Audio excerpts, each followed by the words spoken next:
الرحيم.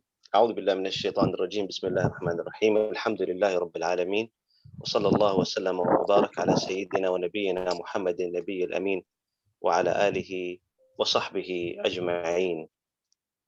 حياكم الله. Welcome all of you on behalf of Science Supporting Association in Ankara. Also our Ustad Waliullah Kamil Uthman Oghlu is here with us, the director of Science Supporting Association in Ankara. This association that seeks to revive the Islamic heritage by rereading Ottoman history and heritage, and cooperation between Arab and Turkish culture institution. So on behalf of this association, I want to say to all of you, Hayyakumullah, marhaban bikum, welcome to this seminar. And the beginning, just I want to start by reciting a few ayah, and we will send the reward of this ayah to our blessed, beloved Dr. Malik Badri, rahimahullah ta'ala. أعوذ بالله من الشيطان الرجيم. بسم الله الرحمن الرحيم.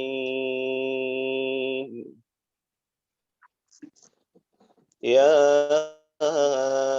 أيتها النفس المطمئنة ارجعي إلى ربك راضية مرضية فادخلي في عبادي وادخلي جنتي صدق الله العظيم. So once again, Hayyakumullah, marhaban bikum, welcome.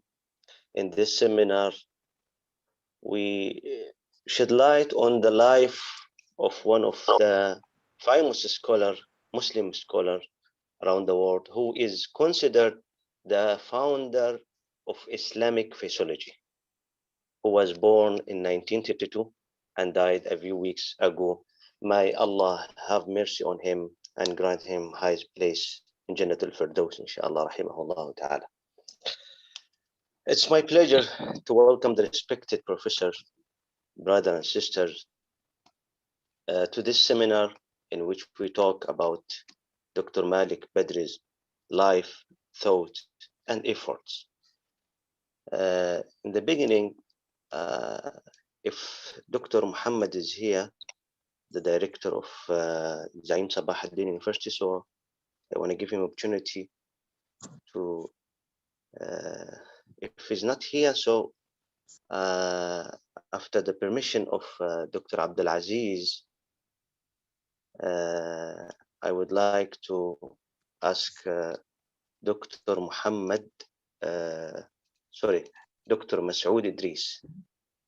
Dr. Masoud Idris from University of Al-Sharqa, Sharjah in United Arab Emirates, to share some of his knowledge and what he knows about Dr. Malik Badri, specific in that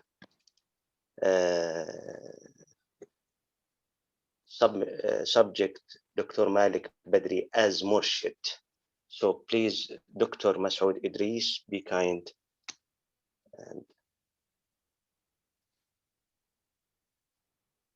Assalamu alaikum wa rahmatullah.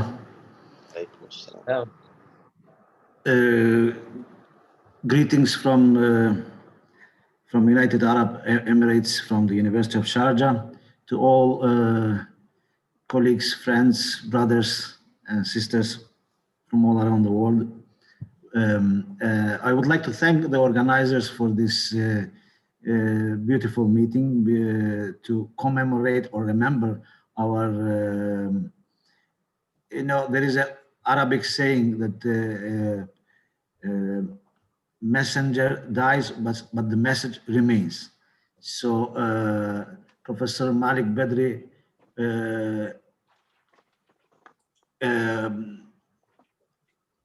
he is not with us physically, but his works, valuable works, is still with us, and this, as you know, there is a hadith, famous hadith, إذا مات ابن آدم انقطع عنه عمله إلا ثلاثة. If a person dies, Ibn Adam dies, passes away, three things remains. One of them is al-ilmu yanfa'u bihi an-nas, the knowledge that a beneficial knowledge that people can benefit from it. So that's what we have inherited from late Professor Malik Badri. And I would like to thank Brother Muhammad Safar here, for chairing this session here today. Well, when Ustaz really approached me with this topic, and we have been working together for some time. And I proposed the topic to be, between Professor Malik Badri as a murshid, as a ustaz that he has been teaching us, and now at the same time Professor Malik as a colleague, because I had the pleasure to experience both of these sides of his. It was in 1996 when I first time met Professor Malik Badri in the International Institute of Islamic Thought and Civilization, ISTAC, which was founded by Professor Sayyid Muhammad Naqib al-Attas. And as you know, Professor Sayyid Muhammad Naqib al-Attas's mission and vision was to revive Islamic science, Islamic thought, and Islamic civilization with the present day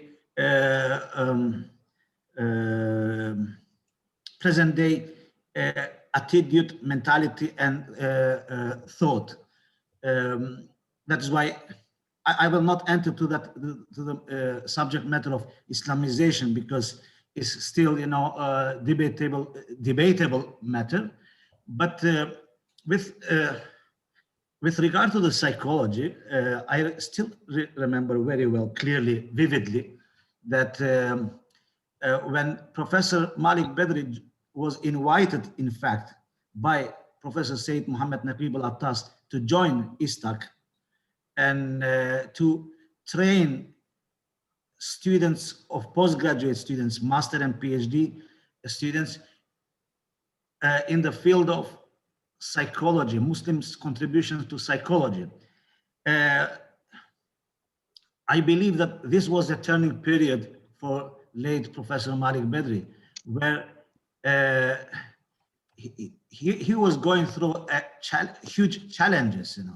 What do I mean by challenges is that you are going to investigate contributions of Muslims, scientists, Muslim scholars of the past, and trying to make a kind of balance in present day situation, present day conditions. And I do recall that not only studying works of those scholars, but it was interesting that that was the mission of ISTAC, at least,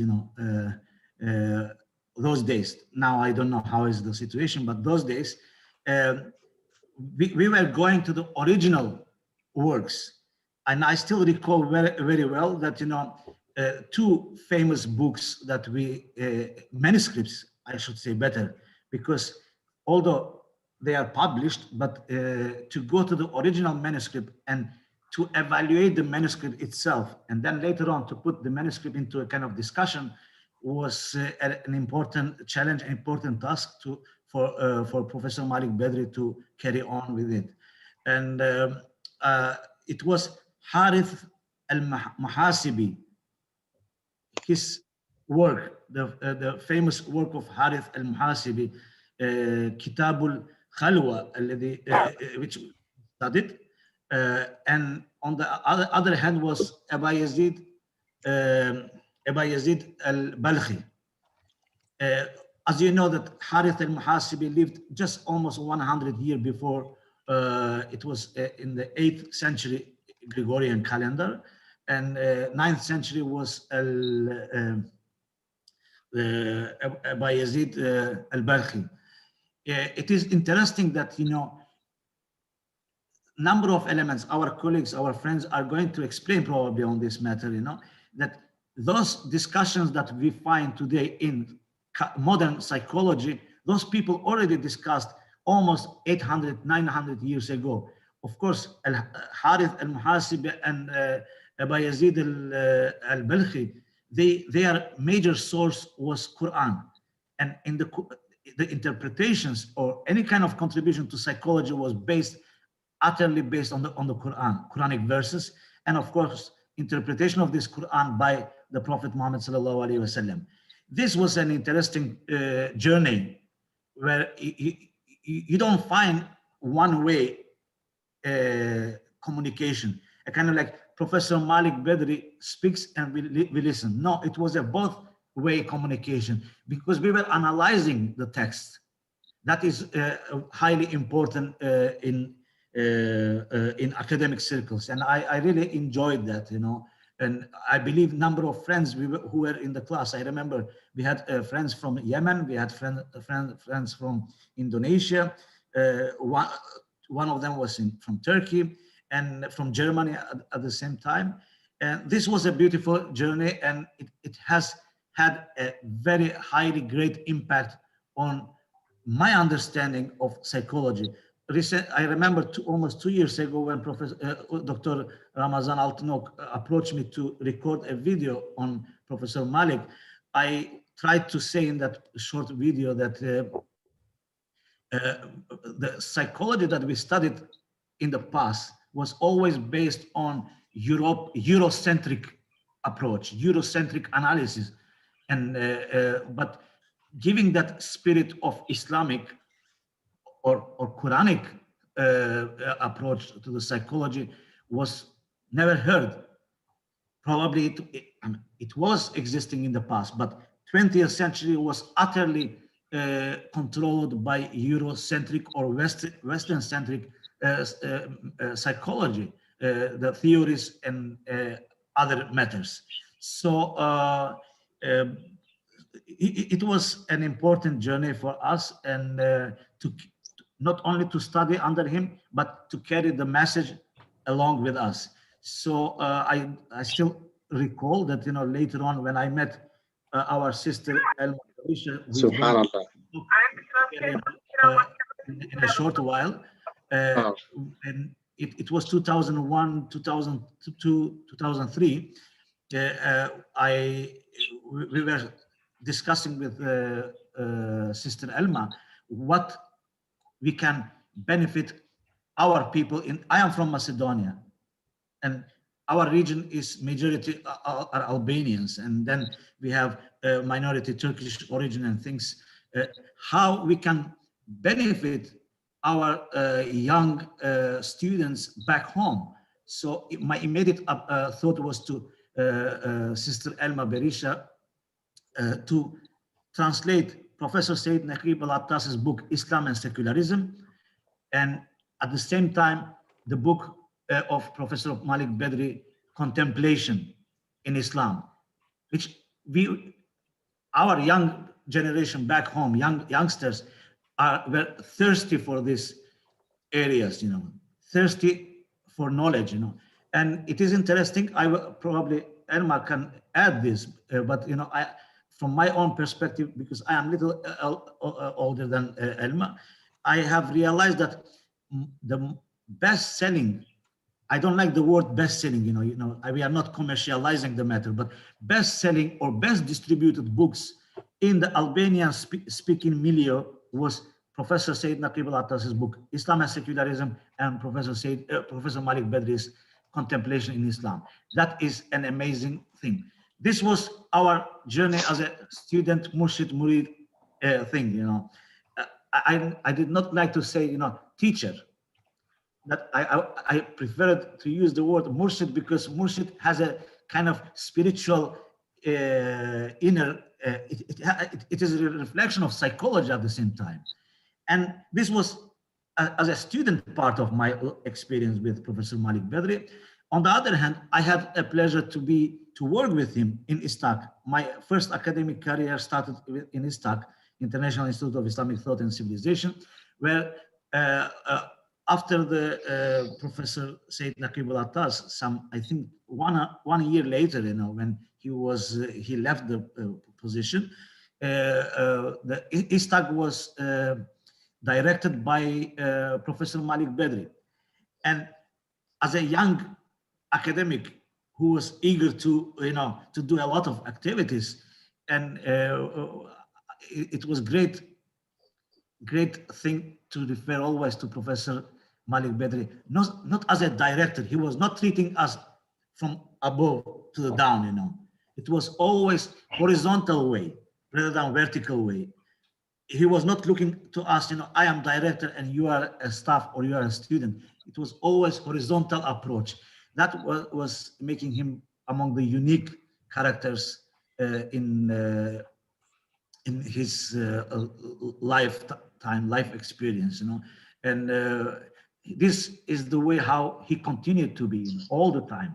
And with this I will suffice, I will not take. I actually would like to listen from others about my beloved Professor Malik Badri, late Professor Malik Badri, and I had pleasure to be classmate, and at the same time develop our career developed with his wife, Dr. Fatima. We were having that cordial friendship and relationship. With this, I will suffice my short introduction to because really I cannot describe Professor Malik Badri in that kind of small words, except if we put it into a proper writing, proper analysis, that will perhaps in the future be done. Thank you very much. Thanks. Thank you, Dr. Masoud Idris. Allah bless you. Thank you for you shared with us some of your experience with our beloved Dr. Malik Badri, rahimahullah ta'ala. Before I go ask to our beloved Dr. Abdulaziz, I think Dr. Muhammad, Professor Muhammad, the director of Zaim Sabah ad-Din University, Professor Mehmet Bulut, I think he's here with us. So I would like to ask him if he's online with us. I don't know if he's here or not. Yes, I am here. Okay, Professor Muhammad, I would like to ask you please to welcome Dr. Muhammad to our seminars about Dr. Malik Badri, rahimahullah ta'ala. So please, I would like to ask you to present some of a few words about Professor Malik Badri, rahimahullah, and please be kind. Thank you so much. Assalamu alaikum wa rahmatullahi wa barakatuh. Bismillahir Rahmanir Rahim. Alhamdulillahi Rabbil Alameen. Wal aqibatu lil muttaqin. Wassalatu wassalamu ala Rasulina Muhammad wa ala alihi wa sahbihi ajma'in. Distinguished guests and brothers and sisters, we are this year is a very important year for all of us. As you know, we are under the coronavirus effect, and we lost some very distinguished and very important professors, scholars from our university, and one of the most important of them was Professor Malik Badri, rahimahullah alayh. And I would like to thank you for remembrance and for organizing this event for him. As you know, modern psychology has undergone many developments, and it was formed in each of them and was affected by a different schools in the world, then it soon became narrowed and removed from it when it felt that it did not meet its aspirations and needs and did not include the extended and complex worlds of men. Psychology schools and branches, including the behavioral school and its most prominent founders like Watson, Pavlov, and School of Psychologists led by Freud, and other schools as rational and objective. These schools have been trying to apply their experimental curricula and mental measures on the human psychology, trying to solve their problems according to approach they adopt to explain the human soil and human behavior. Access the spirit world and its loved connections. Many Muslim researchers were deceived by these schools, so they accepted the theories and ideas issued by them without scrutiny, rooting, criticism, or review.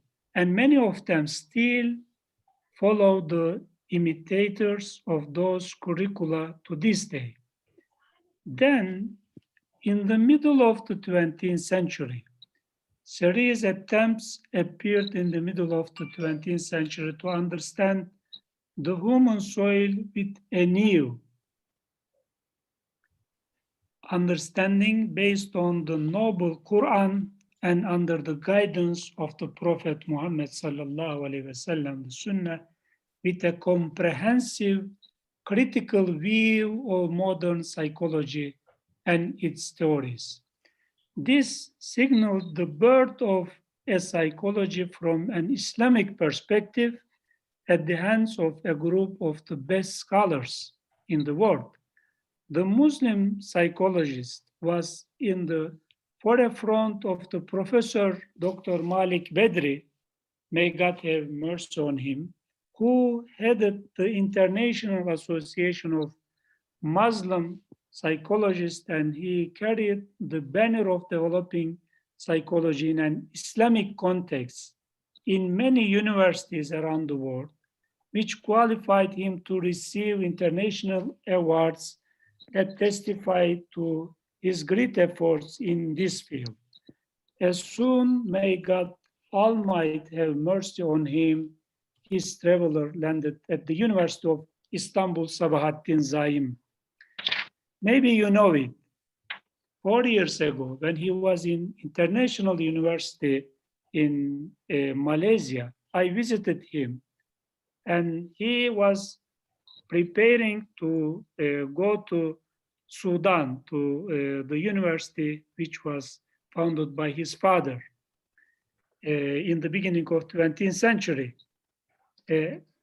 Fortunately, we spoke more than 2 hours, and I encouraged him and make a little bit pressure to him.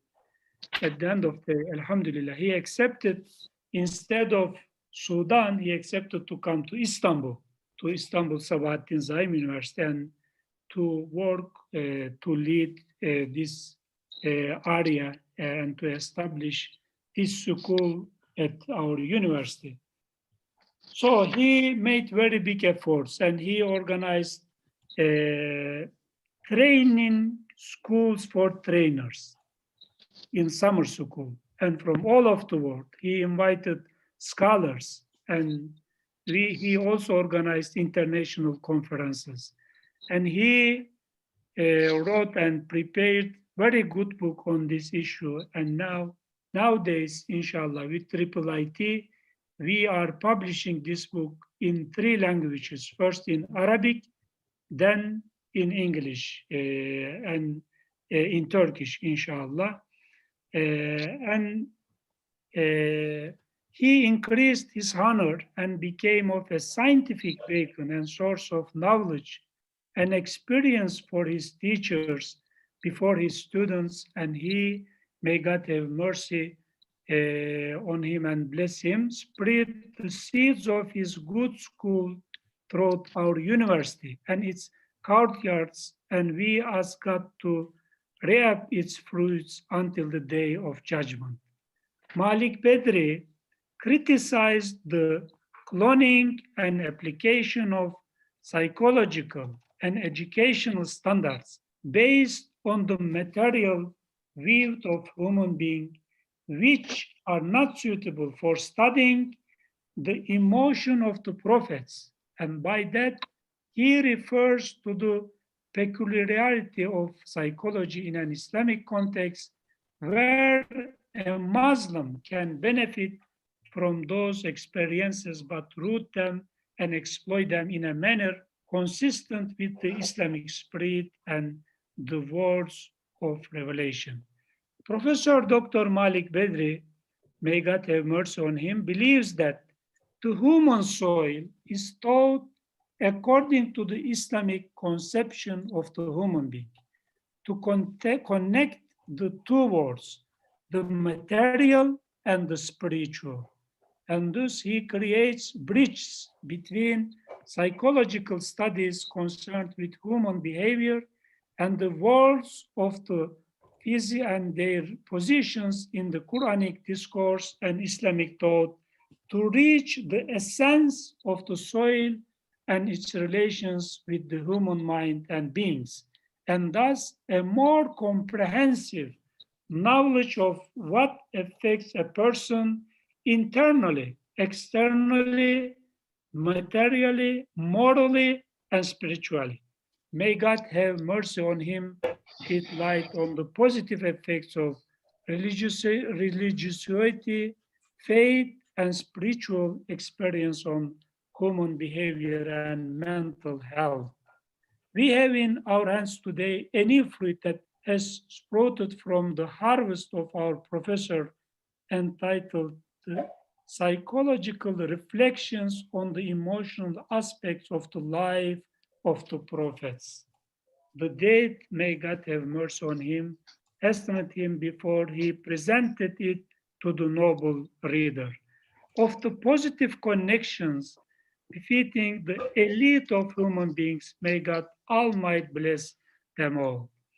I would like to finish in my conclusion that Malik Badri opened a very strong door for not just for psychology, but also for the other areas like economics, sociology, international relations, political science, and he guided us, for all of us, as a Muslim scholars. We have to make our contributions based on our heritage and faith, civilization to the modern times. Yeah, I turn to the noble Lord. May he be glorified and exalted to reward our professor Malik Badri. May God have mercy on him, a great deal of good for this great effort and for his distinguishing fingerprints in pedagogy and Islamic psychology from an Islamic perspective, and to reward him with great knowledge and his family, and to benefit from his knowledge and books after him, and to make them ongoing charity. And our last prayer is praise to be to the God, Lord of the worlds. Thank you so much. Wassalamu alaikum wa rahmatullahi wa barakatuh. عليكم السلام ورحمة الله. آمين ثم آمين. بارك الله فيكم. Thank you, Professor Dr. Mohammed Bullet, Director of Zaim University. Allah bless you. Thank you for your shared some of our beloved Professor Malik Badri academic experience with your university. And thank you for this kind words and sincere feeling. Allah bless you. Jazakumullah khair. That's our pleasure. Someone like you be with us in this seminar. Thank you. Once again, welcome our brothers and sisters, our professors. I would like to introduce our beloved Dr. Abdul Aziz. He used to be the first speaker, but after his permission, I asked Dr. Mohammed Masoud Idris, and then right now I will ask Dr. Abdul Aziz He is the director. He's director of Positive Islamic Physiology Center in Malaysia, and he want to share with us some of his experience with our beloved Dr. Malik Badri, specific in this field and positive Islamic physiology. Please be kind, Dr. Abdul Aziz. Thank you very much. Bismillahirrahmanirrahim. Assalamu alaikum wa rahmatullahi ta'ala barakatuh. Alhamdulillah. Yani yapacağımız bir şey varsa yavrum bu beni bağlamıyor yani. Sorry, Dr. Abdul Aziz. Please, can you mute the mic, everyone? Oh, the mic is too far? No, not your mic. The others people, I asked them to mute because there's some noise. Thank you. Please. Okay. All right. Bismillahirrahmanirrahim. Can you hear me? Bismillahirrahmanirrahim. Assalamu alaikum wa rahmatullahi wa barakatuh. Alhamdulillah. Alhamdulillah Rabbil Alameen. Wassalatu wassalamu ala ashrafil anbiya wal mursalin wa ala alihi wa sahbihi ajma'in. Alhamdulillah. We thank the host, the Institute for Advancements of Islamic Sciences and Sabahin Zain University for this excellent get-together on the legacy of our late Professor Malik Badri, rahimahullah.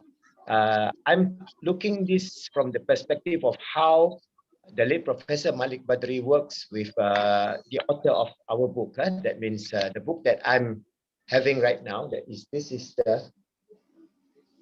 This book is Positive Islamic Psychology, a transcendent model to achieve peace, happiness, and success in the 21st century. So the story of this book begin actually with the late Professor John Jenkins, his Muslim name, Al-Mahdi John Jenkins, Muhammad Mahdi Al-Jenkins. So when he came to Malaysia, as a non-Muslim, after traveling through this world from atheism to Hinduism to Buddhism, he discovered Islam, alhamdulillah, in South Asia, where he traveled within Indonesia and Malaysia. And in the late early 90s, he has the opportunity to be with us in Malaysia, Professor Jenkins. And he was trying to find a meaning and purpose of what is the purpose of we as human beings. And through the help of the late Professor Malik Badri and the late Professor Osman Al-Muhammadi and so on at ISTEC. Again, ISTEC play a very important role here.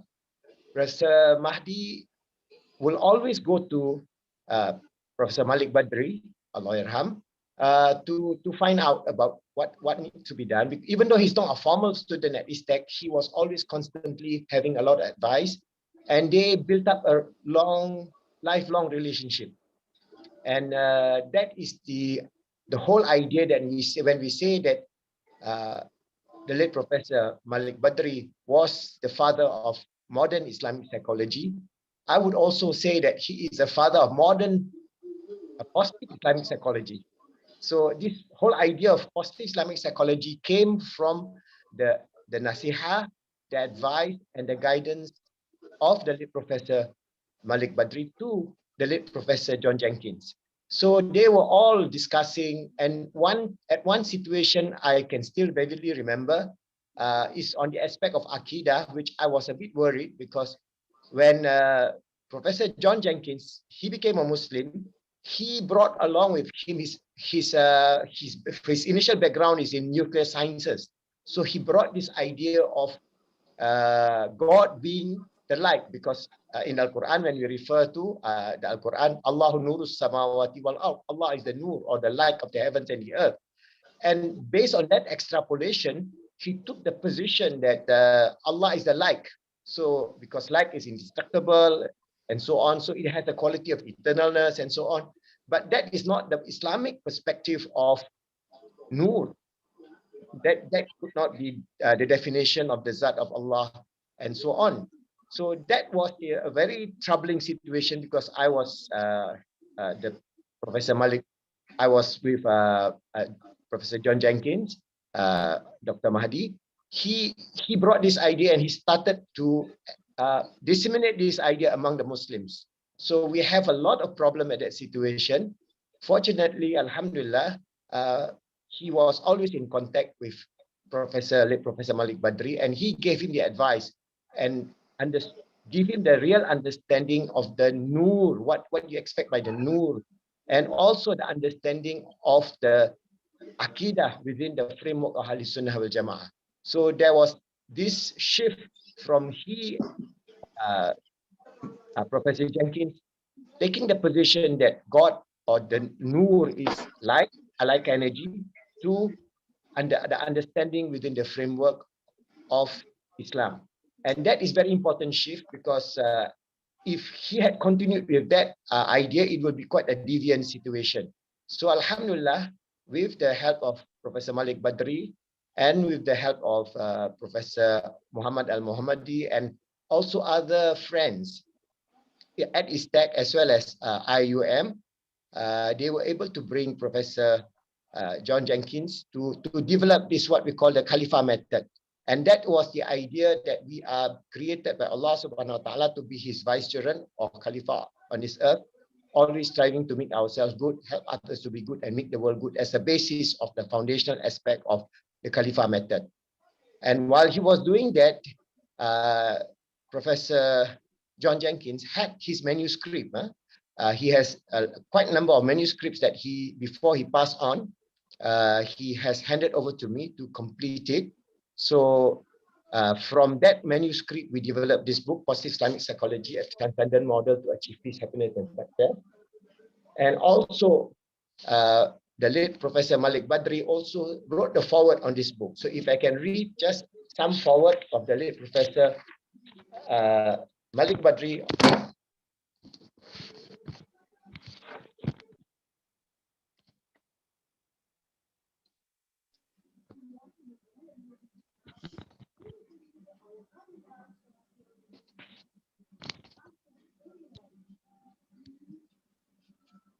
Yes, please, Dr. Abdulaziz, we are hearing you. Yeah. So the forward from the late Professor Malik Badri on this book. He says, I have been a friend and admirer of the late Professor Muhammad Mahdi Jenkins. I am greatly impressed with his knowledge and his indefatigable devotion to the Islamizing and the adapting of psychology. His sincere objective was to restructure psychology so that it can be real benefit in bringing up a new generation of Muslim children who can combine a dedicated belief in Allah with modern education and a self-confident worldview based on their conviction that they are the vicegerent of God on this earth, Khalifatullah fil ard. Professor Al-Mahdi believes that a major cause for the dispirited condition of Muslims is their collective feelings of inferiority and their educational system that reinforces this disheartened, pessimistic attitude. School education in the Muslim countries bring about children who passively accept and memorize rather than comprehend and evaluate. So this Professor Malik Badri also says, as opposed to this passive approach, Professor Mahdi stands out as a distinguished pioneer. He devoted all his life on the development of what he befittingly named the Khalifa method of holistic research. He expounded the practical application of this model in the field of Islamic positive psychology, and Professor Mahdi brilliantly implemented the Quranic verses that elevated men to their status as the vicegerent of Allah on this earth, and in order to impassion Muslim children with a new spirit of self-confidence. This is crowned with a new curriculum that exemplifies these values, as well as teaching methods that reward the children for doing what is correct rather than usually followed by the way of punishment when they do wrong. So these are some of the words of the introduction by the late Professor Malik Badri as he introduces his book. And in fact, Professor Malik Badri also reviewed this book, and he agreed to write the foreword of this book. And in that way, I would say that the father of positive Islamic psychology would be also Professor Malik Badri, because it is out of his initiative in nurturing and helping the late Professor Mahdi Jenkins that he can come to the center line and become a sincere devotee of Allah subhanahu wa ta'ala, striving in his own example in his life to make himself good, to help others to be good, and make this world good, and promote this whole idea of the Khalifa method, which we do in our schools. We have 2 schools now, set by the Professor Malik, Professor John Jenkins Al-Mahdi, and also now the Positive Islamic Psychology Handbook that we are doing da'wah to transform the Ummah in a positive way, inshallah, as one of our contributions towards the development of a vibrant, successful, wonderful Ummah in the 21st century and beyond, inshallah. That is what I have to say. Thank you. Thank you, Dr. Abdulaziz bin Azimullah, Director of Positive Islamic Psychology Center in Malaysia.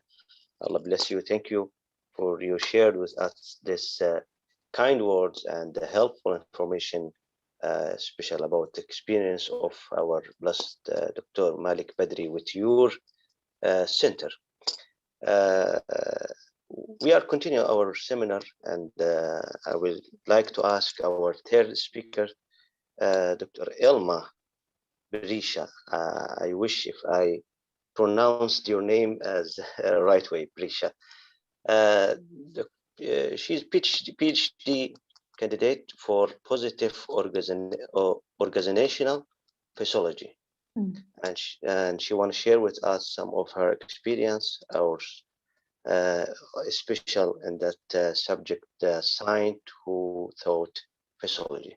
Please be kind. Thank you very much, Mr. Mohammed. Welcome. And also thank you to the speakers about sharing all these points, which I testify. I have known Professor Malik Badri since 2000, and I had the blessing to be one of his students, both undergraduate student and postgraduate student. I was also a student of Dr. Fatima, so I used to spend a lot of time, and I'd like to thank you all for organizing this online tribute in his honor, to mark his legacy, but at the same time to sadly mark his passing away this February 8th. It's really a very sad event for all of us, and it's a great loss. So thank you for organizing this, and I'm aware that our time window here is limited. So I'll try, before I say a few words about his extremely rare human side, for he was a very, very rare personality. I'd like to highlight briefly, within a few minutes, some of his outstanding merits in his scholarship and contribution for the modern science of psychology at large, and for Islamic psychology in particular. For I believe that his contribution goes way beyond Islamic psychology. As Dr. Abdulaziz just now testifies, something new. I never knew that he was also such an influential contributor for the Islamic positive psychology as well. So in a few words, when I joined IIUM campus in 2000, Professor Malik Badri was literally a living legend. Like, he was a living legend. Everybody would go and ask his advice. Everybody would go and sit around him. He was like a magnet, attracting students and attracting professors and lecturers, and guests from all over the world would always come around him, and it would be always such a great atmosphere and climate of intellectual climate of discussion going on around wherever he was present. Like Dr. Masood mentioned earlier, he had that kind of strong personality and strong influence. He was an educator par excellence. So I believe that because basically everybody was saying that Professor Malik Badri was the one who brought back soul to psychology, because the mainstream modern psychology had reduced the human model, had taken a very reductive approach to the human self, to the degree that the terms, the terminology became from soul to mind, from mind to brain, and then brain also itself dissolved into the blind, deterministic, neurochemical kind of processes. So it doesn't give any kind of room for the human soul or for the human agency or for the free will of the human self, the way that we know we are. We make the decision, we make the spiritual achievements, we make we are self-aware. So all of these things sort of dissolve. And to be honest, this is not an issue that Professor Malik Badri addressed a few decades ago. It's still a very relevant issue, and that's why the legacy of Professor Malik Badri is still very much alive, and it should continue. Because the problem of human nature, the problem of definition of human self, it's still very much around. I can just very briefly quote a very recent a reference. I was working on the handbook, the Oxford Handbook of the Self, edited by Sean Gallagher. It basically says and testifies out of all the most recent empirical research and empirical approaches that exist there in defining human self, that basically it comes down to we don't have a self and we don't know how to define it, and perhaps it doesn't even exist. So this is where we are. To quote him, it's like the hyphenated self. The experiments, the psychological modern science can talk about self-recognition, self-awareness, self-acceptance, self-destruction, self-healing, can go on and on ad nauseam. We can talk about self aspects all the day, but we never can talk about what self is. So this is where we are now. So Professor Malik Badri's advocacy about the holistic approach to human nature is something which is very much still relevant, and it should be taken up by other researchers and other scholars as it is. So this is about the human nature, but I personally believe that the merit and the contribution of Professor Malik Badri goes way beyond the field of psychology. Like I was making a connection recently because I was part of his classes, I was part of his lectures, and the language he's used was pretty much a post-colonial studies language. He was ahead of his time when it comes to being critical and being authentic in terms of contributions to certain sciences, be it the discipline of psychology or wider disciplines, as previous speakers mentioned. So you can see, let's say, for example, the book of Edward Said, Orientalism, which is the iconic landmark of the post-colonial studies, the beginning of it. It was published in 1978, but Professor Malik books, The Dilemma of Muslim Psychologists, was published in 1979. So it was about the same time. So it had, of course, Professor Malik's, it was basically a translation of what Edward Said and what post-colonial new era was trying to achieve. Professor Malik Badri's was a practical approach to the discipline of psychology, because what he was saying is that, and he was a first-hand psychotherapist, so he know it firsthand from treating the patients, from working with people around the world, that certain theories which were originated in the West do not work because they are not culturally sensitive to the local beliefs of the people around the world.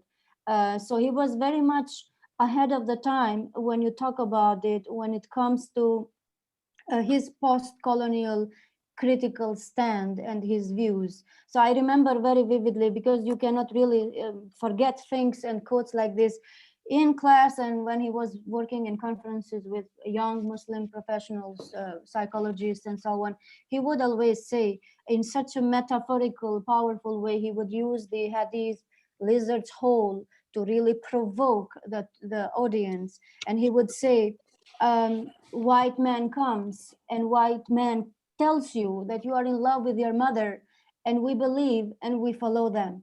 And of course, everybody would be like, I mean, this kind of approach that he had made the dilemma of the Muslim psychologist very successful in terms of influencing this kind of, I would say, revolution to sort of bring up the Islamic heritage and to be more critical rather than accept the Western theories in a very non-critical way. And a testimony to this is that in the 60s, why Professor Malik Badri was working hands-on, like he was not a man of the books only, he was the person who worked with people, who worked with academicians and who worked with institutions. So in the 60s, why he was doing this, and he was basically going against the tide, because at the time, the mainstream psychology was pretty much, I mean, compared to today, nowadays we are much more open, but at those days it was much harder to bring up this kind of issues. So in the 60s, Professor Malik Badri was working in, it was the time that the cross-cultural psychology only started to begin, something that now we have today. Cross-cultural psychology, it's now a very much established field in the West and around the world. But by the time that Professor Malik Badri was starting to do these things, this kind of disciplines, this kind of awareness, it didn't exist. So he was one of the first to really do this and to go against the tide and to contribute to change that kind of attitude, which was a very close-minded attitude. Another front whereby he was very active in his speeches and in his lectures, it connects with human nature. It was his critical attitude to behaviorism, particularly to Skinner, B.F. Skinner, the American psychologist, to Skinner's approach and to Watson's approach and to Pavlovian classical conditioning approach to human nature.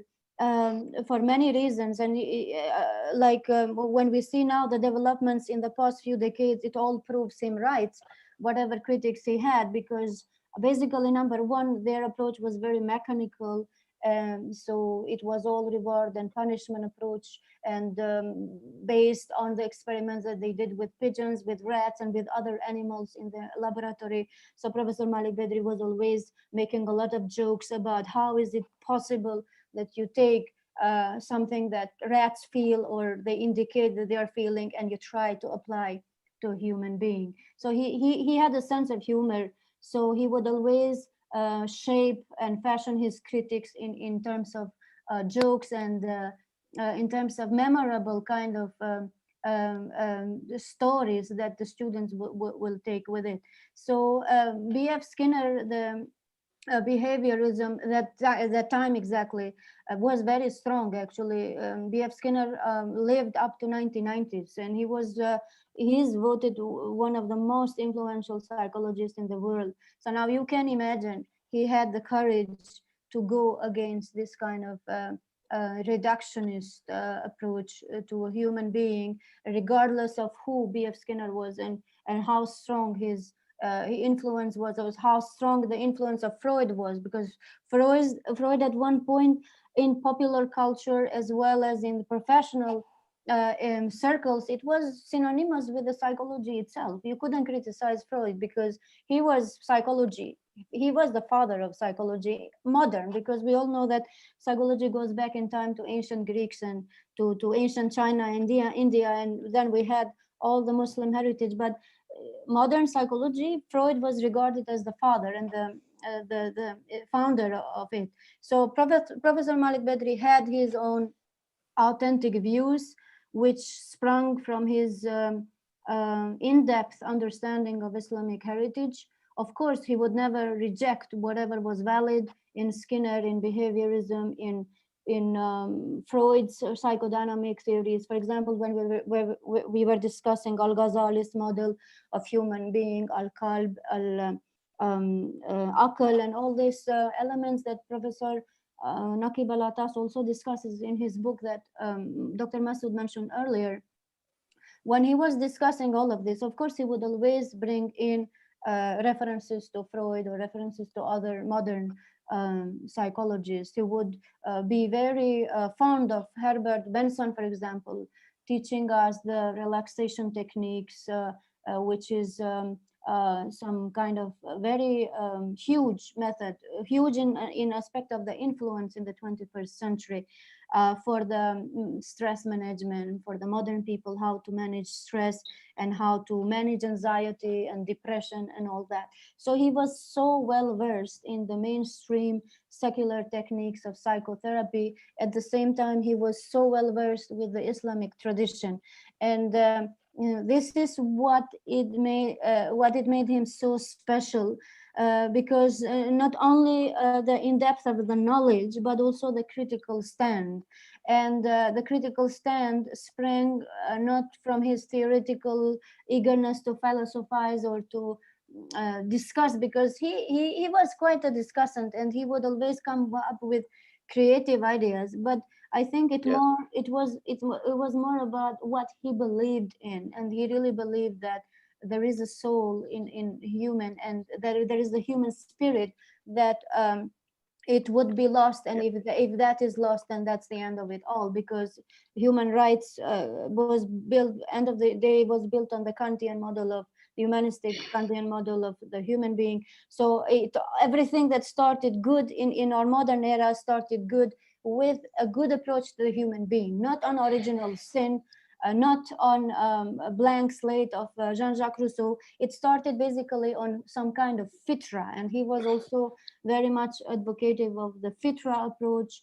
I was a student of Al-Ghazali, one of his favorites. Of course, he would quote and he would tell us cases and lessons and traditions from Avicenna, Arazi, from all this Al-Balkhi, for example, the famous 9th century founder of the cognitive behavioral therapy. He would have all this very huge horizon of knowledge, but I think Al-Ghazali was one of his favorite, and he would always go back to Al-Ghazali wherever there is any dispute or wherever there was any discussions about. So in that note, in regards to his contributions, his outstanding achievements, I'd like to also mention in relation to Dr. Abdulaziz's point on positive psychology. Al-Ghazali had this huge literature references on character building and virtues and strength of character and all that. All of this came back with the formal positive psychology only in the new millennium, which is after 1999. Because yes, of course, we know that there was a tradition of humanistic psychology, mainstream Western psychology, the three waves starting from William James, Maslow, and then you have the latest one. But the real one that we are referring to, the established formal positive psychology in Western and in global studies, it's actually a very new endeavor. And this is what, again, Malik Badri was the one who preceded it, and it was ahead of the time, because by the time he was talking about the Al-Ghazali's notes and Al-Bahli's cognitive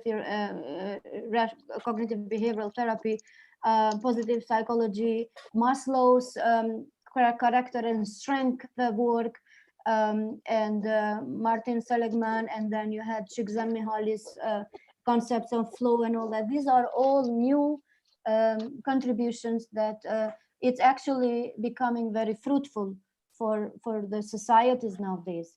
Because one of the problems of Professor Malik Badri with behaviorism was that it was very negative science. Psychology became a science of aggression. It was a science of self-destructive forces. So this is why Professor Malik Badri was pretty much against it. And this is exactly the message that nowadays the modern positive psychology took it. Exactly, yes. Very forcefully, and they created a new field, and now this field is doing a lot of contribution. Like Dr. Abdulaziz is here, he knows how important is the positive psychology nowadays to turn the science of psychology in nourishing the human nature towards talent and towards character and morality, rather than just dealing with the illness and with other flows of human nature, which should be dealt, but they shouldn't be made into a mainstream model to reflect the whole normal people, because of course there will always be mental patients, and there were always in history, like even taking a historical approach, mental illness or mental disease has always existed, but it is a great mistake to make it an axis or to make it the center of psychology, because at the end of the day, psychology should be for the whole humanity, not only for a fringe of the patients with which the psychotherapists or the psychologists deal. And only one more point I would like to mention before I close is that while we were discussing the nursing reform of Florence Nightingale in the 19th century, she is a hero, basically. She reformed the mental institutions in West. She was horrified when she started her work initially. When she went to mental institutions, she found the patients chained in bed in a very unhygienic, conditions. They were treated very badly, very brutally, because nobody cared about them. And she changed all of that, and she made the reform, and she created the awareness that even the mental patients should be treated humanly.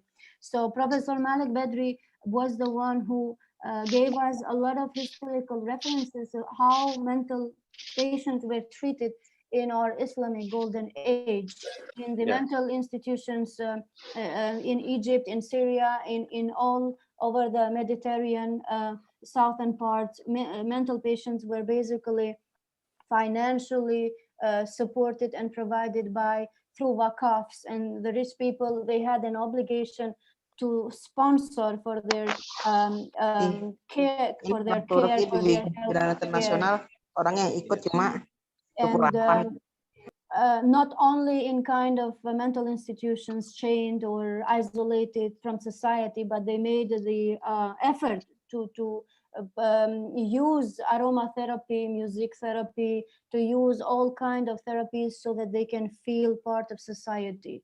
And of course, he would always link this with how the fiqh conceptualized a mental patient as a person who doesn't have legal responsibility. Therefore, he should be taken well. She should be taken well cared of. So all of this, I think he was really amazing. I'm sure we will all miss him very much. I wouldn't go into the personal side because it would be very emotional for me. He was, whoever knew him, he touched the person's lives professionally, personally, spiritually. He really had a lasting impact on all of us. So with this, I'd like to thank you all. Thank you, Dr. Elma Berisha, for shared with us some of your personal experience with the personality of our beloved Dr. Professor Malik Badri, rahimahullah. Before we go to the last speaker, Dr. Ahmed Ramadan, I would like to ask Professor Dr. Mustafa Shaheen if he is here with us still. He was the previous director of Seljuk University in Turkey. If Dr. Mustafa Shaheen is here, so please be kind to. Yes, I am here. Assalamu alaikum. Alaikum salam, please. I'm 60 years old, and I met with Malik Badri 25 years ago during my medical faculty studentship. And I noticed him. He is not a psychologist. Also, he is a sociologist, and he's a leader in social sciences. First of all, I've got his books text, not a regular books, only text, and I read. I find many things in that text during my studentship time, and I changed my idea what I will be. First of all, I intend to be a psychologist during the studentship time, and I decided to be a surgeon. After this decision, I get his book. If earlier I had get his book, I will be a psychologist, a psychiatric doctor. I noticed there in technical sciences, you can pay something, you can pay the money, and you can get the service from the Western people, Western scientists, and Western countries.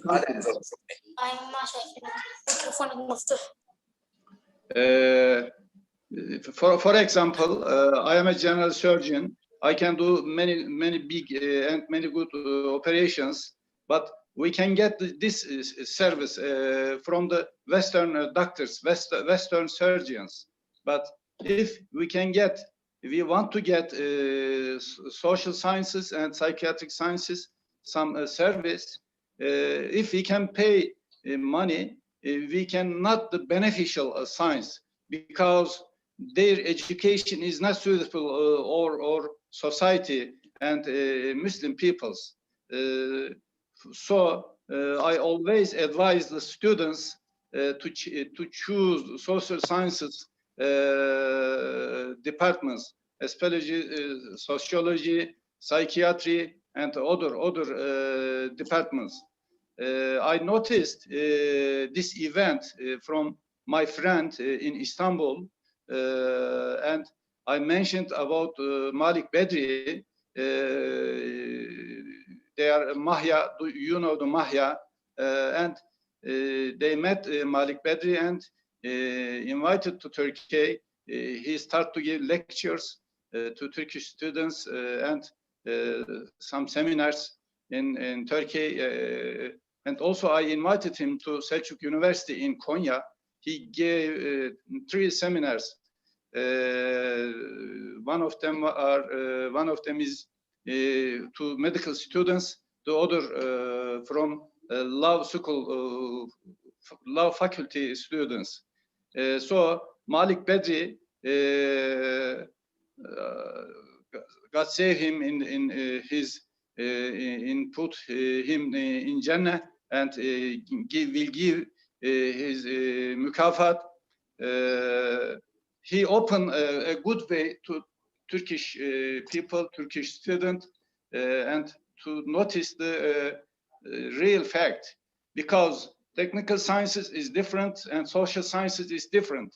Technical science you can get by money, but in social sciences you cannot get the true service.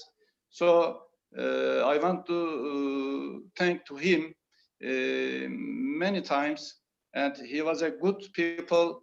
He was a good friend from Malaysia. Many thanks to him and to his family. Thank you very much. Assalamu alaikum. Alaikum salam. Thank you, Dr. Mustafa Shaheen, the previous manager of Seljuk University in Konya. Allah bless you. Thank you for sharing with us some of your experience. And we always pray for him, rahimahullah, Allah subhanahu wa ta'ala grant him in high place in Jannah. So after your permission, our brothers and sisters, let's go to last speaker. And then after that, before we conclude this program, we have some other also our guests, like Dr. Sulaiman Durain and also Professor Dr. Hassan Kamil Yilmaz. Also, they want to share some of their experience, and they want to present some few words in this seminar about our blessed Professor Dr. Malik Badri. And the end, maybe we can take some of our guests if they have some comment. So we have the last speakers, Dr. Ahmed Ramadan, Altonk. I'm not sure if I pronounce it true way. So Dr. Ahmed Ramadan, he's gonna speak about coming book, biography of Professor Malik Badri. So please, Dr. Ahmed Ramadan, be kind. Assalamu alaikum wa rahmatullah. Alaikum assalam. Dear moderator, can you enable screen sharing because I would Yes, like- yes, you have. So you have to presentation. So you want to share your presentation with Yes. us. Yeah. So I'm asking Brother Mohammed Noor, our brother,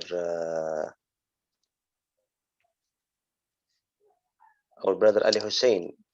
They are the managing right now the hosting. Ben Muhammed. Mehmet Nur Bey. Evet.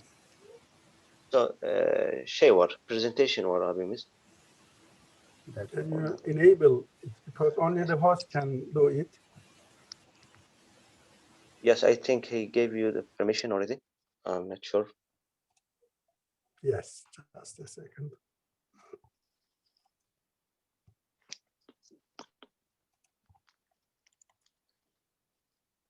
Yes, Doctor. Can you see? Can you see the presentation, moderator? Yes. Okay, We are then I seeing can right go on. You can start, please. Bismillahirrahmanirrahim. First of all, let me explain how I involved in the psychology and also Ustad Malik Badri's life. It started 40 years ago. I should mention my Malaysian friend. We were roommates in school years in Istanbul. As you see in the picture, in a poor student flat. I lived with Malaysian students when I was studying law faculty in Istanbul in 1980s. Our relations with Dr. Jaydun, all the Malaysian students were studying in medicine faculty. We kept our relations throughout 40 years. We exchanged visits to Malaysia, family visits, and they visited Turkey. And this picture is only a few years ago. Dr. Jaydun visited me. In one of medical conference in Istanbul, he came with a psychology professor, Professor Cemil Yakup from Kelantan province. And I hosted them in Istanbul. And after we had some talks, I asked a book to recommend me to have an idea on Islamic psychology. Professor Cemil Yakup gave me this book, Contemplation. And I read it twice. And then at that time, it is 2001, I was deputy governor of Tokat province. In that province, I asked academicians in the university to have a kind of halakha, a circle, and we read this book as if it is a zikr book, you know. We were reading this book among our friends, study it and try to understand. It was so influential on me. And 2003, I want to translate it on a voluntary basis to Turkish readers must also benefit from the content. And I started to translate. I finished 1/3 of the book, but then it came to my mind to get a copyright permission from the writer, but I couldn't reach at that time. There was no WhatsApp, any connection. So I found International Institute of Islamic Thought, the copy holder. I wrote them to get a permission so that we can publish it. It was, as I said, on voluntary basis. I didn't expect any material return from that. But the brothers in London, they asked heavy conditions. You know, they said, how many books you publish it, which publishing house will do it, a list of many conditions. So, you know, in Turkey, that kind of scientific books, you know, doesn't sell a lot. And so I couldn't find a suitable publishing house at that time to meet the requirements or conditions of the IIT at that time. So I left it. After many years, I met with Dr. Mesut Idris by a coincidence. And when we were speaking with him, he said that he knows Ustad Malik Badri and has a mobile phone. I was very happy to speak and get the copyright, maybe new books to introduce into Turkish. I am talking about 2005 or 6, around 20 years ago. Then I tried to connect with Ustad Malik Badri, but resulted in failure. So we couldn't meet. And then came 2017. I was in Ankara at that time. A friend of mine who is deputy president of the Scientific Support Association, who is organizing this meeting as well. He's a translator. He said that a professor will come to Ankara, will give a conference. They asked me to translate, but I am busy at that time. Can you help us as a volunteer to translate his conference into Turkish? I asked, who is he? He said, he's Malik Badri, coming from Malaysia. So after almost 20 years, we found what we were searching. And we met with Professor Malik face to face. At that time, as you see in the screen, he gave on 2 of May 2018 a conference in Ankara. And it was broadcast by Turkish television, Turkish state television, TRT, and also Akit TV. Both of them broadcast it, online. And after this meeting, we met a few friends of me discussing the ideas and opinions of Ustad Malik Badri. One of my friends was owner of a publishing house. He gave me an idea that to have an interview, a long interview. In Turkish, we call it nehir söyleşi. It is not an ordinary interview for magazines. It is a long life story, kind of a book style interview. So again, as a volunteer, I started it. And whenever I visited Istanbul, we held meetings with Ustad Malik Badri at Sabahattin Zaim University. This is one of the pictures during the interviews. And this is the last picture. I visited him at his lodging house in Campus in 2009. We managed to come to 70s. I developed a plan, a chronological plan. It's based on history from his birth date, even before birth date, what is happened in Sudan, his father's lifestyle, and his struggle against British imperialists. So we started from actually 90s.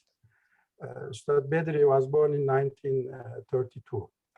And year by year, we came till 70s. And he was very friendly. That is why when I asked one question about his life, he answered me other questions that I didn't ask, but I should have asked. So he answered for every question with 4 questions, maybe 5 questions, in a very friendly and sincere and humble way. And we were speaking with the publishing house that we should hurry up. He reminded me of his experience with late Professor Necmettin Erbakan. The publishing house owner said that he started a documentary project with Professor Erbakan, who was, you know, Professor Erbakan was the leader of Islamic Party in Turkey and very well known internationally. And they agreed with Erbakan. They prepared everything, every preparatory things, plot of the documentary and other equipments, everything. But next week, Professor Erbakan died and went to the Rahmetullah. So he warned me to hurry up every time to finish this project, because we don't know who will die tomorrow, but he said based on his experience to finish it. But unfortunately, I am very sorry that we came only to 70s. I was sorrowful and blame myself why we didn't finish it. Then Professor Ibrahim, who is one of the students, consoled me and relieved me that don't worry, the most important part, unknown part of his life is before 70s. After 70, he became famous, and there are many students. You can complete the project by listening to them. You enlightened the dark side of his life. What made Professor Malik as Professor Malik? What is his childhood? Actually, he told a lot about his childhood, about Ahwat University, his relations with his relatives, and everything in detail.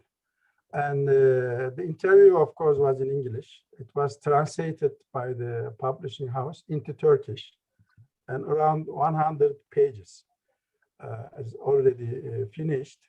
But after his demise, I reformulated my plan. Instead of a long interview, I'll make it a biography. That is why also I changed my book plan. And I decided to read all of his works first, and then everything written about him to understand Malik Badri's opinions and his life better. And inshallah, I'll complete the remaining part by listening face-to-face or by Zoom meetings with his students, the remaining part of his life after 70s. Of course, his respectful wife, Mrs. Fatima, was always with him. Whenever I visited him, he knows the project. I spoke with him about my change in the plan, and I expect his support and blessings as well. Also, contribution to finalize second part. And at the end of the book, I'll make, inshallah, a comprehensive comment as well. So a book will be changed from interview style to a biography, inshallah. Before I finish, some of my friends were asking about Malik Badri's relation with Malik Shahbaz. You know, Malcolm X, famous black Muslim. I made a research. Actually, during my interview, he didn't mention. Although we covered 50s and 60s, he didn't mention. It didn't come to my mind to ask. But I made a literature search on the internet, and I found biography books mentioning his relations with Malcolm X or Malik Shahbaz. And I made another further search on the YouTube. It is a big library, you know. You can find everything you like, even you don't like. And I found this YouTube clip.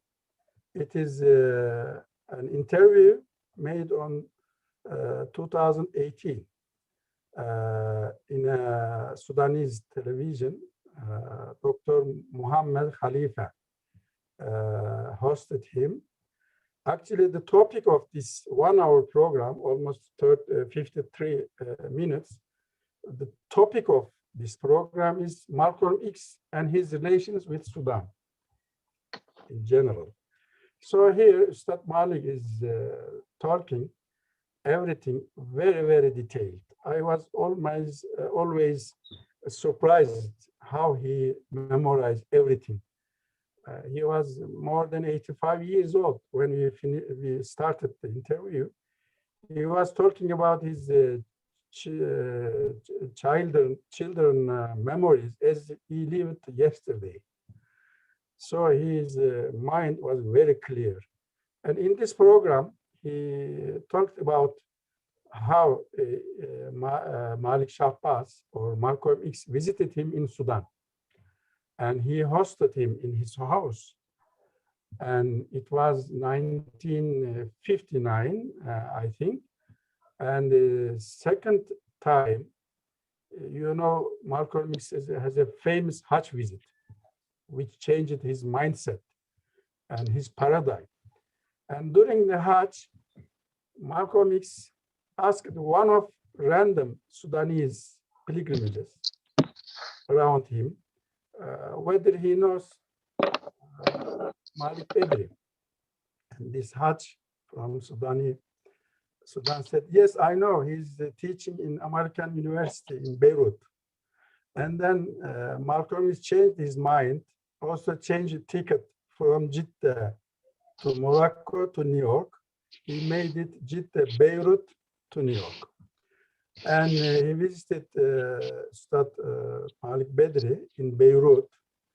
And Malik Badri asked from American University to hold a conference in American University, but rector of the university refused it, saying that this university is American lands.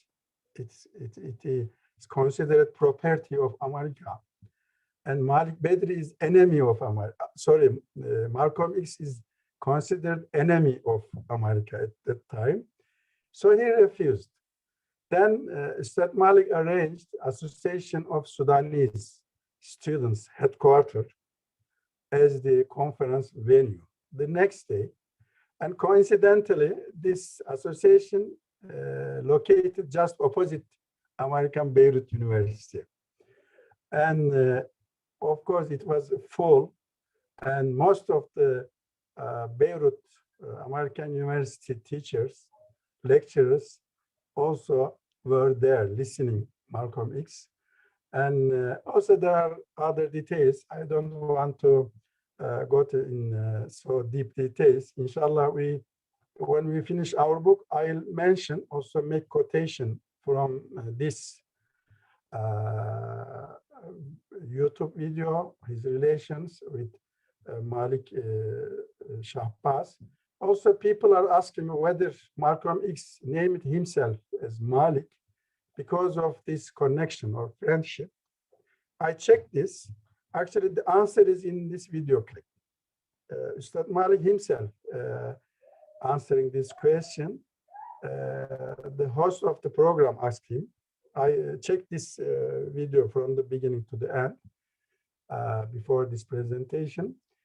He said he is not sure. But it is clear that he changed his name after he met with Malik Badri. But he is not definitely saying that he changed his name after him. It is understood that he has a good effect on Malcolm X. And in my opinion, it is maybe the main reason taking this name. I also found a documentary about himself broadcast on Sudanese TV many years ago. Actually, Ustad Malik Badri gave it to me in a CD. I am keeping it in my computer and I transcribe it, inshallah, because very good documentary from his childhood to the maybe 90s, because documentary is a little bit old. Even though there are many information and there are a lot of video clips also, mashallah, thousands of students, and because of WhatsApp and other technology, it is very easy to connect with them. And I am sure that I'll find enough information to complete the second part after 70s, even posthumously. And first, it will be published in Turkish, then in English and Arabic. I also, a friend of mine, a professor in Iran, he asked me to translate it into Farsi. That is what I wanted to share with you, dear moderator. Thank you very much. And if there is any questions, I am happy to answer.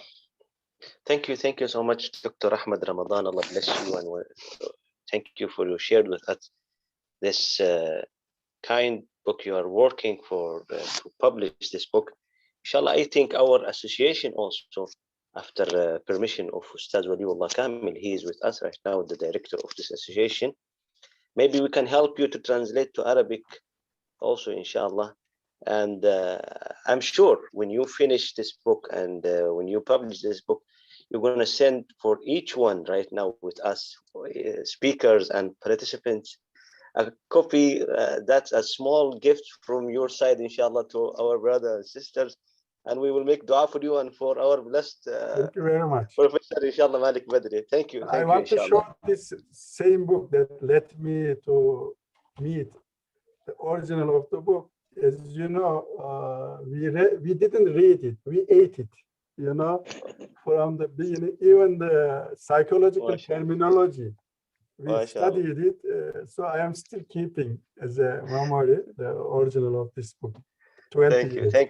Thank you, Dr. Ahmed Ramadan. Allah bless you. Brothers and sisters, we have also Professor Dr. Sulaiman Doreen. I don't know if he's with us, if he's here. So please, we are looking for your words. If Professor... Jazakallah khair. Just a moment, let me open my... Assalamu alaikum wa rahmatullahi wa barakatuhu. Dear respected brothers and sisters, I thank you very much for giving me a chance to talk about Ustaz Malik Badri, rahimahullah. I was indeed very lucky to meet him in the last 3 years of his life. He came to teach in Zaim University in 2018, I think, if I am not wrong. And afterwards, we became like father and son. You know, mashallah, his academic side is really very high, as you all know about it. But also his humanistic side is really exceptional. He becomes immediately a father, a family member, a grandfather to your children. And, you know, I have never seen a modest person like him in my own life.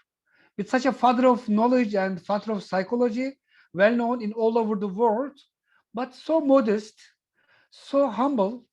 And I was also very lucky to make with him, like, if I am not around 6 programs, both in TV and radio, about the psychology of prophets. I wish we could complete this, as Brother Ustaz Ramadan said about his biography. Also, this series of psychology of the prophets, we couldn't complete due to his sickness. He was, you know, had operation in his limb, I think, if I am not wrong, right leg or something. He was a little bit difficult in walking.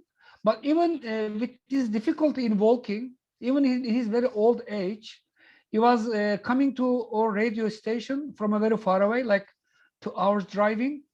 And, you know, we had the program together. We will talk about Sayyidina Musa alayhi salam, his psychology, Sayyidina Yusuf alayhi salam, and his psychology. Just to give a you know, gist of what we talk. He said, for example, Sayyidina Musa is very, you know, tough, strong, you know, shaking the head of his brother Harun when he was angry. But other side, Sayyidina Yusuf alayhi salam, he was thrown into a pit, into a well. He was, you know, tortured by his brothers. But what did he say? I mean, has a shaitan, yani, the shaitan made this rift between you and me. So he was very soft person, Sayyidina Yusuf alayhi salam, whereas Sayyidina Musa alayhi salam was very tough. And he said psychologically, because Sayyidina Musa alayhi salam should be like this. He was challenging the Pharaoh.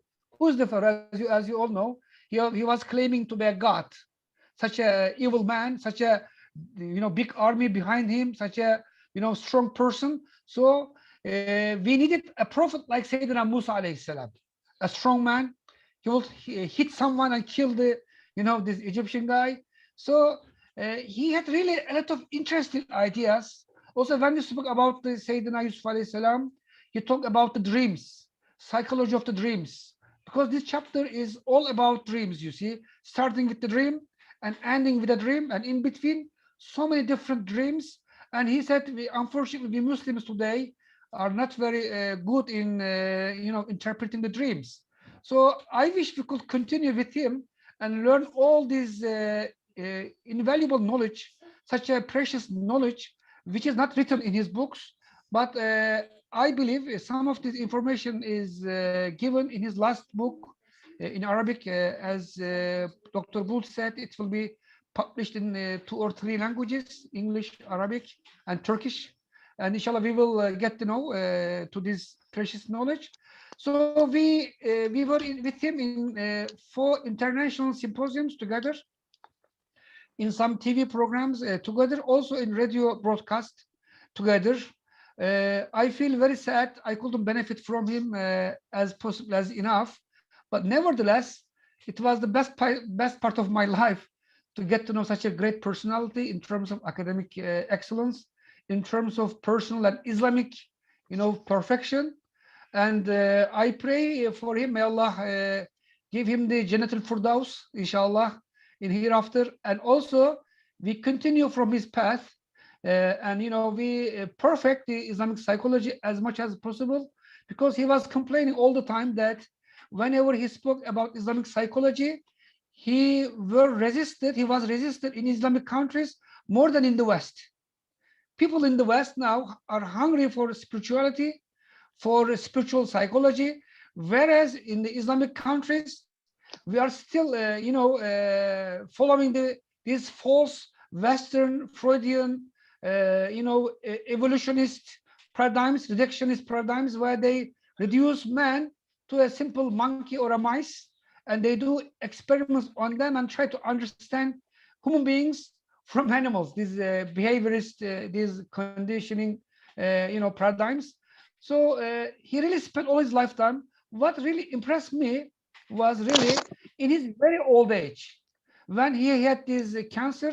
I tried to also help him to find some doctors in Turkey who will speak English about his cancer treatment, and he's really bodily these difficulties. He never said no to any academic program where Islamic psychology was the subject. Therefore, I pray for him, pray for his family. Sister Fatima, I met her as well. And inshallah, we all together continue to follow in his path. Jazakumullah khair, giving me this chance to share my emotions. Thank you. Thank you, Dr. Sulaiman Drain. Allah bless you. Also, we have Professor Dr. Hassan Kamil Yilmaz, if he is here. He used to be the previous Mufti in Istanbul, and right now he is the Dean of Islamic Science College in Zaim University. Dr. Hassan Kamil, please, if you are here, so we want to also hear from your side. Dr. Hassan. So, I think Dr. Hassan is not here right now. I'm going to ask our sister, Dr. Fatma, if she is here, the wife of our blessed Professor Malik Badri. If she is here, so we want to also hear a few words from her. Dr. Fatma.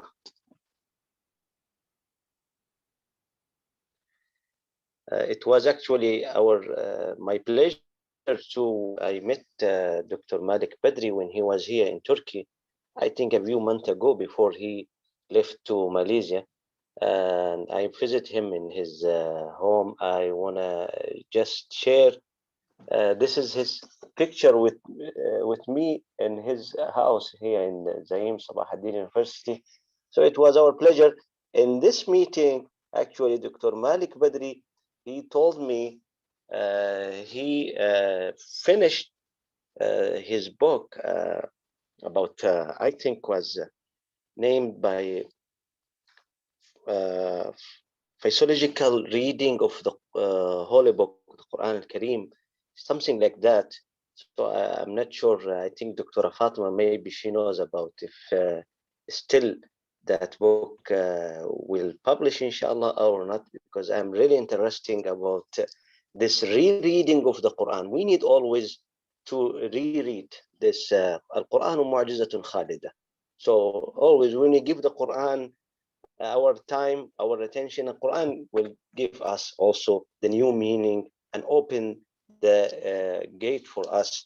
I don't know if Dr. Fatima, she is here or not. If she is not here, So always we pray for her and for our blessed Professor Malik Badri. So we have only 10 minutes more before I close this program. If there is anyone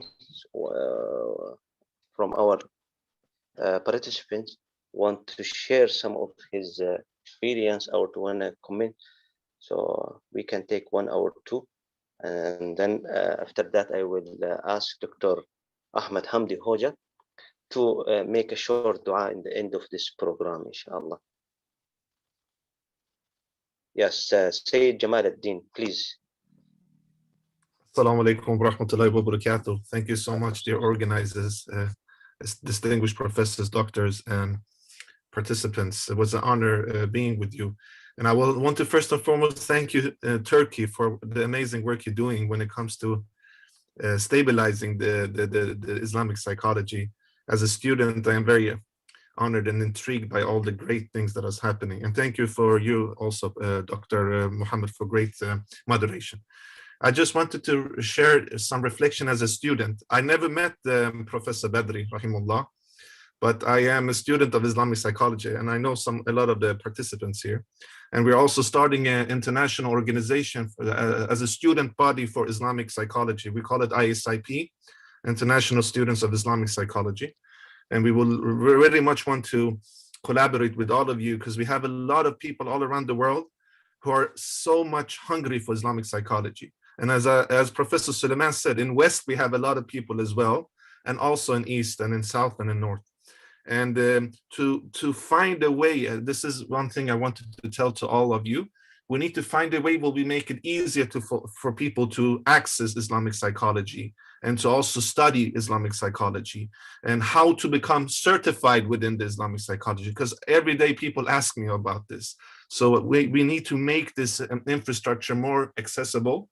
And the second thing that I just want to mention is that even though I didn't met Professor Badri, I just feel, rahimullah, like you have him with you all the time, you know, and what I get so intrigued of is his conduction, how he embodied the sunnah of the Prophet when it comes to his humility, when it comes to his adab and akhlaq.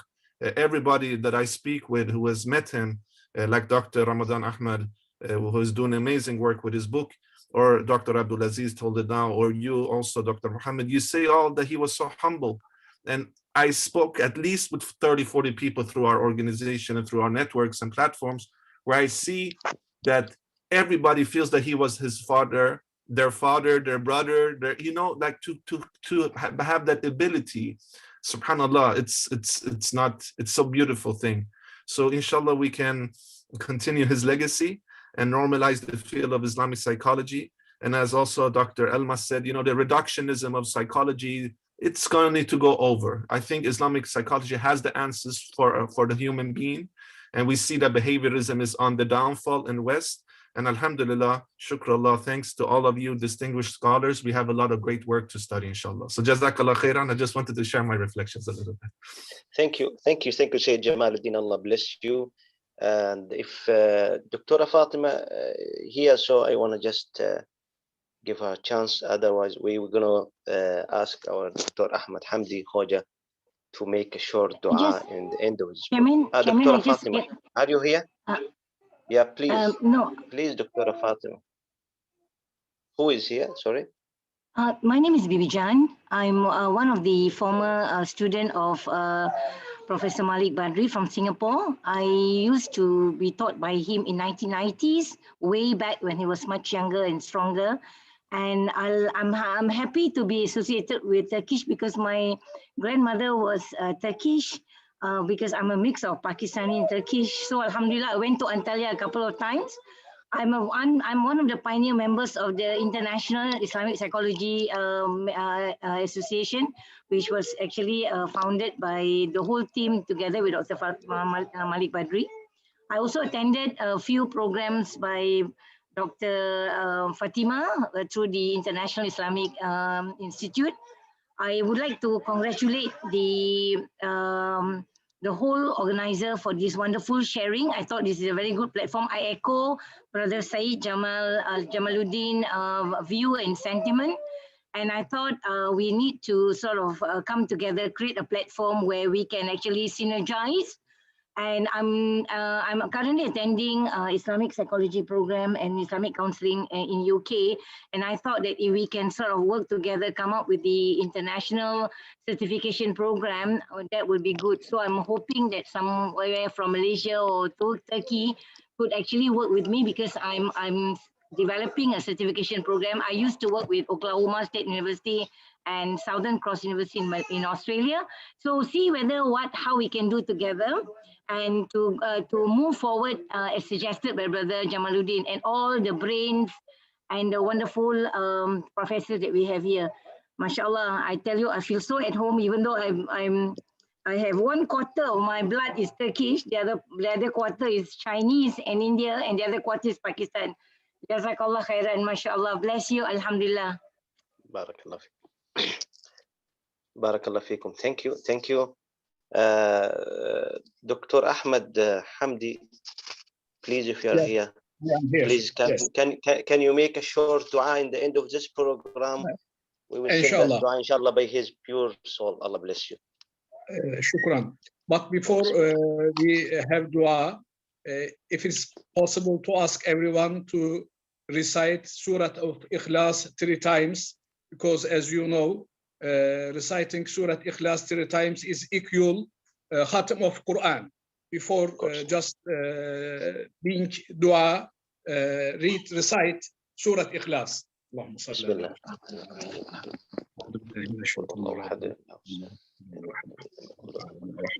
مالك يوم الدين صراط الذين أنعمت عليهم غير المغضوب عليهم ولا الضالين آمين. بسم الله الرحمن الرحيم. قل هو الله أحد الله الصمد لم يلد ولم يولد ولم يكن له كفوا أحد. قل هو الله أحد الله الصمد لم يلد ولم يولد ولم يكن له كفوا أحد. قل هو الله أحد الله الصمد لم يلد ولم يولد ولم يكن له كفوا أحد. الحمد لله رب العالمين، والصلاة والسلام على رسولنا محمد وعلى آله وصحبه أجمعين. اللهم بلغ ثواب ما قرأناه ونور ما تلوناه بعد القبول منا هدية واصلة إلى روح سيدنا سيد الكونين محمد المصطفى صلى الله عليه وسلم، وإلى أرواح جميع الأنبياء والمرسلين صلوات الله وسلامه على نبينا وعليهم أجمعين، وإلى روح جميع أمواتنا من المؤمنين والمؤمنات والمسلمين والمسلمات، ولا سيما إلى روح سيدنا أستاذنا قدوتنا ومن عقدنا له اليوم اجتماعا هاما مثل هذه، إلى روح سيدنا الشيخ مالك بدري رحمه الله رحمة واسعة. اللهم أنزل عليه السكينة، اللهم خذه مع حبيبك المحمد مصطفى صلى الله عليه وسلم. اللهم نسألك أن تغفر له وترحمه وتجعله في عليين، ونسأل الله سبحانه وتعالى أن يتغمده بالرحمة والغفران، وأن يتجاوز عن سيئاته إن كانت له سيئة، وأن يزيد في إحسانه أيما إحسان. نسأل الله سبحانه وتعالى أن يدخل عليه السكينة، وأن يجعله جارا لمحمد المصطفى صلى الله عليه وسلم الذي طالما اشتغل على أحاديثه وكان مهتما بسيرته وحياته، وكان من أهم أموره أن يقوم بتدريس حياة النبي صلى الله عليه وسلم للأجيال القادمة. والسلام عليه وعلى من أحبه، ونسأل الله سبحانه وتعالى أن يعوضنا عنه بأمثاله. وجزاكم الله خيرا آخرا وأخيرا، والكلمة لكم الأخ العزيز. تفضل يا أخي. بارك الله فيكم. شكرا دكتور أحمد حمدي. Allah bless you, and thank you everyone who participated or commented. We hope to see you again as soon, inshallah, in one of our association program with our best regards. وآخر دعوانا أن الحمد لله رب العالمين. والسلام عليكم ورحمة الله وبركاته.